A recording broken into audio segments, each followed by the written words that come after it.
ఈరోజు అమ్మమ్మ వచ్చింది కదా, ఏంటి స్పెషల్స్? అమ్మమ్మ వచ్చిందని మురుకులు సవారీలు చేస్తున్నాను.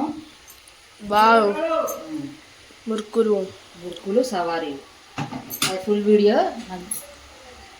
వీడియో నేను పెడతాను తర్వాత, లాంగ్ వీడియో. మురుకులు ఇంకా సవారీల రెసిపీ చూడండి.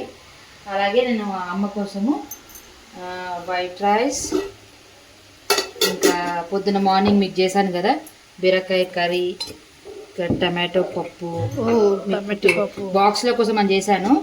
సో మజ్జిగ చారు, ఇంకా క్యాప్సికమ్ ఫ్రై. ఇది అమ్మమ్మ ఫేవరెట్ అనమాట, క్యాప్సికమ్ ఫ్రై. సో అందుకనే చేశాను అనమాట.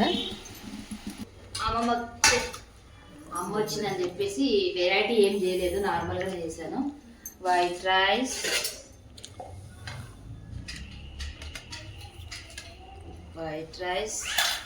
అమ్మకి ఇష్టం అని చెప్పి క్యాప్సికమ్ ఫ్రై చేశాను. పల్లీల పొడి వేసి చేశాను అనమాట. ఇది నా వీడియోలో కూడా పోస్ట్ చేశాను, షార్ట్ వీడియోలో. పప్పు, ఇది మజ్జిగ చారు. ఇది మా వీడియో. మీకు కనుక నచ్చితే లైక్ చేయండి, షేర్ చేయండి, కామెంట్ చేయండి, సబ్స్క్రైబ్ చేసుకోవడం మాత్రం మర్చిపోకండి. Bye bye.